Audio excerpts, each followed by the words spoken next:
So what's going on, guys?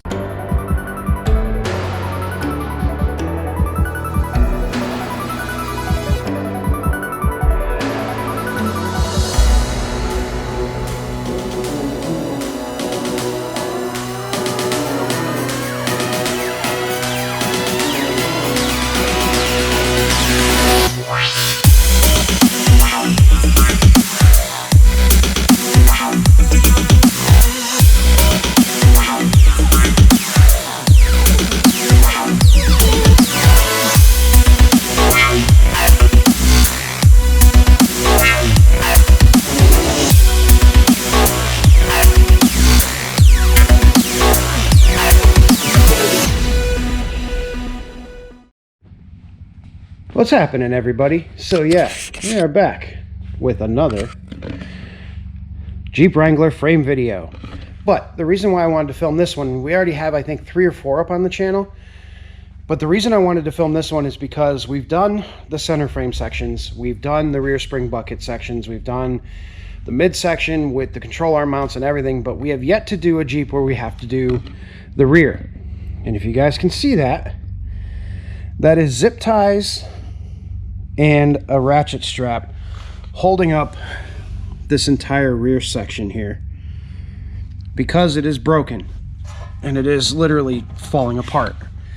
And you'll be able to see in here, I'll get some light for you, that that whole section is also completely rotted. So what we're going to be doing with this one is we're actually going to be replacing that whole rear frame section as well, along with this back cross member and a few various other things. So we have over here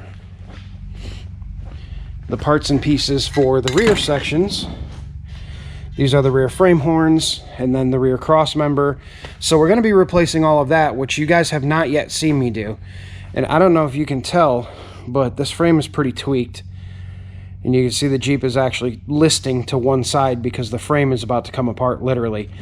So we're going to go and we're going to get the center sections done like we've always done in the past. And then I am actually going to film the rear section so that you guys can see that. We got to drop the fuel tank. We got to do all kinds of stuff back there. But I wanted to film this one because that's a little bit different from what we normally do. And we'll be able to get a decent video out of it. That's a little different than all the other Jeep frame videos. So here we go. All right, guys. So now with the wheels off, you can kind of get an idea of what's going on here. So this is the rear cross member. There's literally nothing holding it on there. This is a skid plate, and again, that would literally just fall completely from grace, as it has in the front right here already. There you go. Some methods were taken to try to hold the skid plate up, but they weren't done very well, or I shouldn't say very well. They were done well enough for what was had with the person who did it. So you can't really fault them too much. They tried. But that's that. And then the exhaust is just kind of, you know, there's no hangers left. Nothing's connected. We got to fix all that. And then we got an exhaust manifold that is cracked and broken and all kinds of stuff. So we are going to get this thing perfectly structurally sound, get all of the frame issues fixed, and then our customer can deal with all of the small little continuing issues that are going to plague this thing. It's like somebody's already put a couple plates in on the tub and gotten that all fixed up. So this thing will be in pretty good shape once we're done with it. And for those of you asking why we continue to do these things, mostly the reason is that this Jeep in its current state with the frame the way it is isn't worth a whole lot of money. I wouldn't pay more than $1,000 for it. But once we repair the frame, the value is literally going to go up 5 times of what it's worth now. So you're talking right now it's got a worth of probably $1,000, $1,500 maybe just in parts.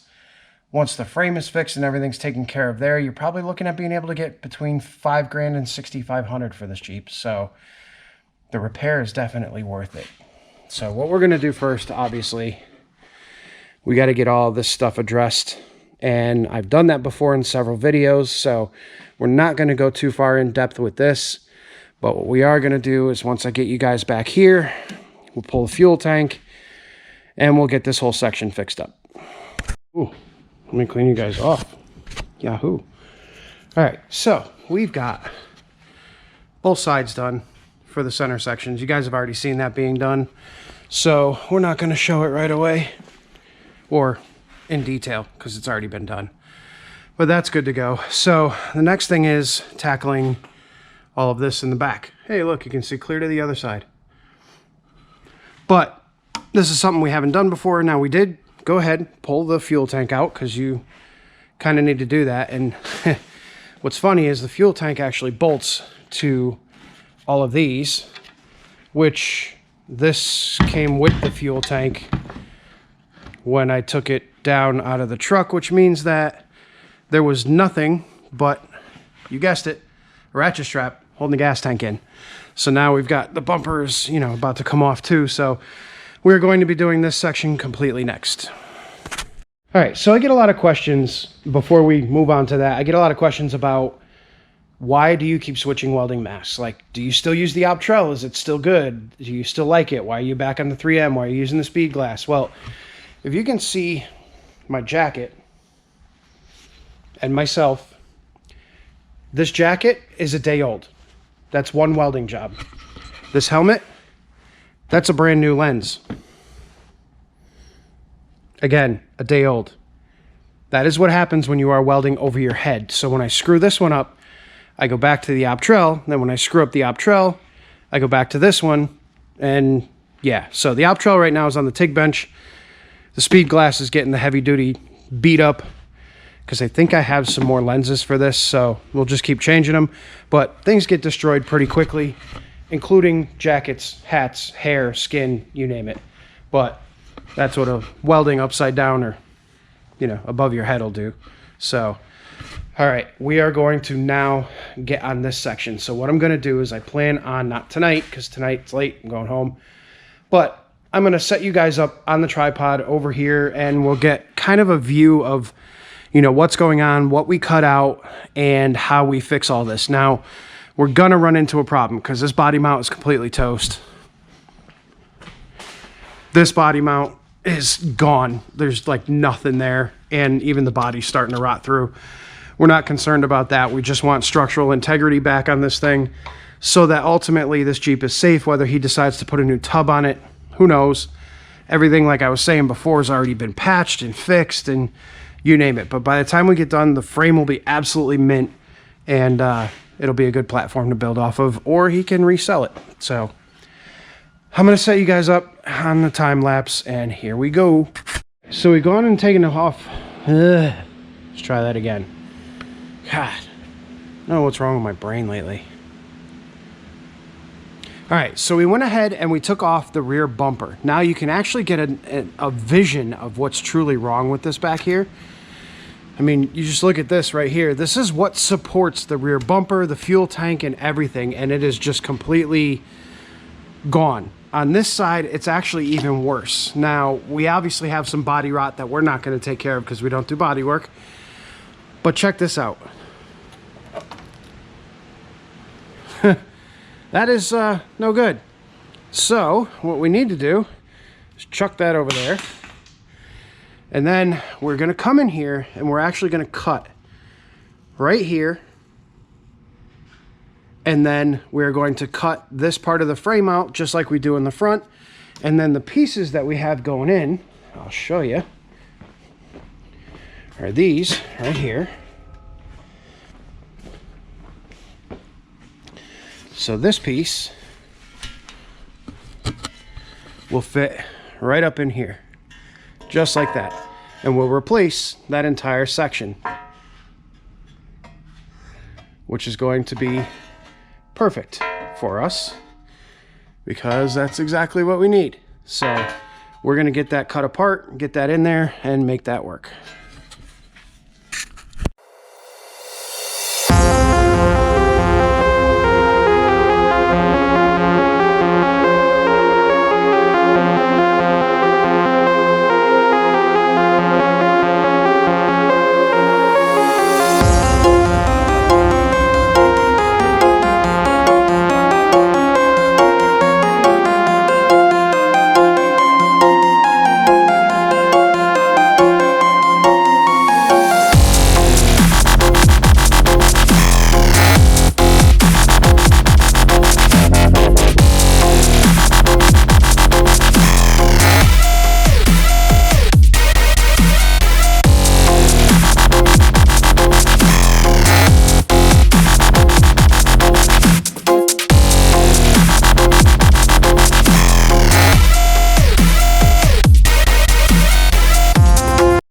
So we need to go grab some paint because we're completely out, but you can at least get an idea of what these are going to look like. Now, obviously they slide up a little bit higher, and then our rear bumper is going to mount to here, and I'll show you guys that piece in a second.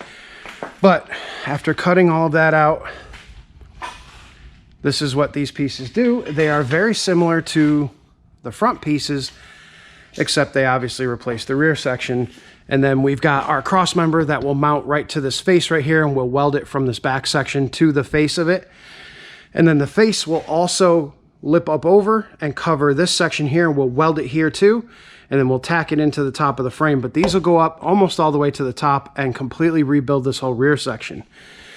Now, as far as the cross member goes, this is what the cross member looks like. It's right here. So we have our holes for the bumper, holes for the body mount. And then if I can hold this thing up, so it's going to go just like that. And then there's our rear bumper. And obviously that'll be up higher because our pieces aren't high enough or up there yet. Hopefully that stays and doesn't come crashing down. But you kind of get the idea of how all of that fits together quite nicely. And we'll weld it all in place. But like I said, we got to run and grab some paint before we can weld this up because I need to prime the inside of that. All right, so I'm not sure I ever showed this to you guys. This is a little leaflet that you get with every safety cap purchase that you make. And it shows you all the areas, and this one happens to be for the 97 to 06 Wranglers, shows you all the areas that they actually manufacture and that you can buy. So, I mean, you've got pretty much all of the frame with the exception of this little front section and this little tiny rear section, but those never rot. You can also buy the torque boxes for the body. You can buy the center sections like we always get. You can get, I think, motor mounts they sell if I'm not mistaken. So if you're doing like a 4-cylinder to a 6-cylinder conversion, you can get those. These are the front lower control arm mounts. You can get all those pieces. You can actually get the mount for the steering box, which is an area that's usually prone to issue. And the spring buckets, all the rear stuff, you name it, you can grab it. Now, if you flip it over, we also have pretty much the same scenario with the YJ, in that you can buy pretty much all of the frame except for that little section there and that little section there, but everything else you can purchase. So even if you have an 87 to a 95 that's rotted, we can do that as well. All right, guys, so we are in place with both of our end caps on the frame here, and I wanted to give you guys just a little bit of a I don't know, maybe a little bit of an education on how I measure these things out and how I get them to be precise. Now, when this frame came in, it was pretty twisted. Threw it up on the lift, cut everything out, and once everything was cut out, we were basically able to untwist the frame. And usually what I'll do is I'll pick a couple of points on the frame, like for instance these body mounts. You can measure from these down to the ground on both sides, and I also measure my lift arms from the ground on both sides to ensure that the lift arms are level, which means that these body mounts are in line with the lift, and if the lift measures the same on both sides, then we know we have a, you know, kind of a formula that we can work off of. So what I did with the rear here is I measured off of this point right here at the spring perch on both sides, made sure that my measurements matched on both sides. This way I knew that this frame is in line on both sides. Then we measured from here down to the floor, from the bottom of these down to the floor. That gave us our position that these need to be in.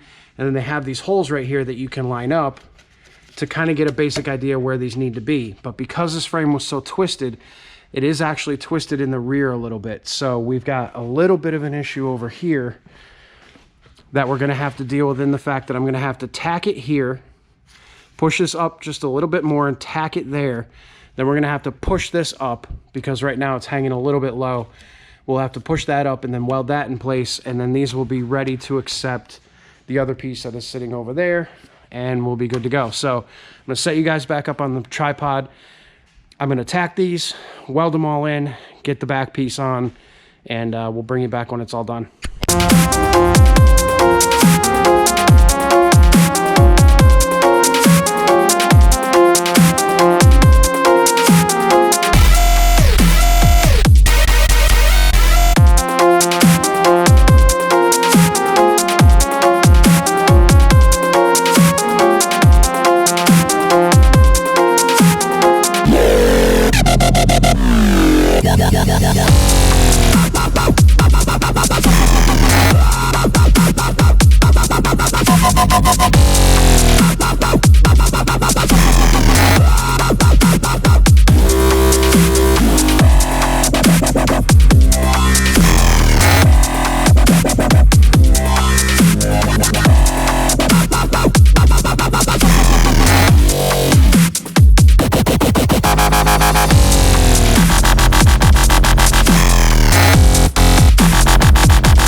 And just like that, all the welding is done.